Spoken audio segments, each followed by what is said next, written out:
அடிமைத்தனம் வேண்டாமே. வழங்க வேண்டும் வழங்க வேண்டும் வழங்க வேண்டும் வழங்க வேண்டும். ஊதியத்தை ஊதியத்தை வழங்க வேண்டும் வழங்க வேண்டும் வழங்க வேண்டும் வழங்க வேண்டும். ஊதியத்தை கல்வி தகுதிக்கேற்ற ஊதியத்தை, தேவைக்கேற்ற ஊதியத்தை வேலைக்கேற்ற ஊதியத்தை, விலைவாசிக்கேற்ற ஊதியத்தை விலைவாசிக்கேற்ற ஊதியத்தை அநீதியா அநீதியா அநீதியா டாஸ்மாக் பணியாளர்களுக்கு டாஸ்மாக் பணியாளர்களுக்கு அநீதியா அநீதியா அநீதியா அநீதியா நீதி கேட்டு ஆர்ப்பாட்டம் நீதி கேட்டு ஆர்ப்பாட்டம், நியாயம் கேட்டு ஆர்ப்பாட்டம் நியாயம் கேட்டு ஆர்ப்பாட்டம், நீதி கேட்டு ஆர்ப்பாட்டம் நீதி எப்பங்க வரீங்க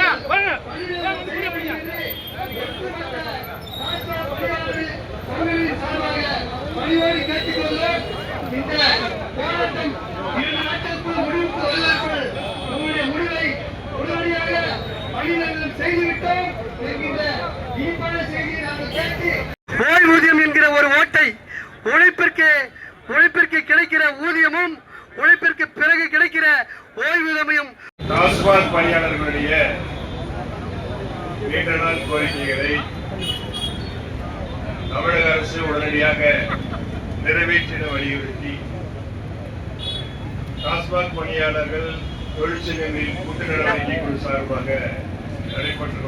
வெல்வோம் வெல்வோம் ஒன்றாக என்று கூறி வாழ்த்துக்கள் நன்றி வணக்கம்.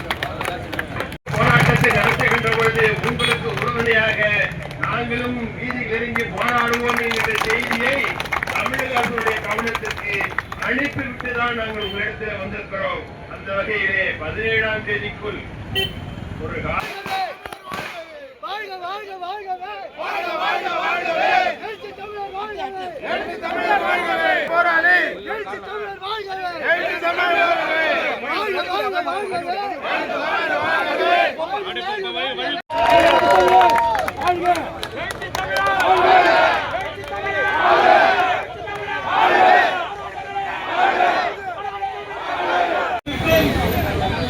விடுதலை சிறுத்தைகளின் தொழிற்சங்க தலைவர் பொதுச் செயலாளர் முத்துவேண்டி அவர்கள் தலைமையேற்று நடத்தி கொடுத்துக் கொண்டிருக்கிறார்கள். ஒவ்வொரு நாளும் ஒரு தலைவர்கள் இங்கே வந்து வாழ்த்துறை வழங்கி செல்கிறார்கள். இந்த போராட்டத்தை நம்ம ஸ்ட்ரைக் அறிவிச்சிருக்கோம். கடையெல்லாம் மூடுவோம். நம்மளுடைய 23 வருஷம் வழி பணியிடங்கள் இல்லைன்றது வழி. 11,000 ரூபாய் சம்பளம் 23 வருஷத்துல இருக்கக்கூடிய ஒரே துறை டாஸ்மாக் வழி. இடதுசாரி அது வேறு. அதையெல்லாம் தாண்டி தமிழ்நாட்டிலே ஒருவர் நம்பிக்கையாக போராட முடியும் என்று சொன்னால் எந்த பிரதிபலனும் பார்க்காமல் உங்களுடன் இருப்பேன் என்று அனைத்து தடைகளை தாண்டி இருப்பேன் என்று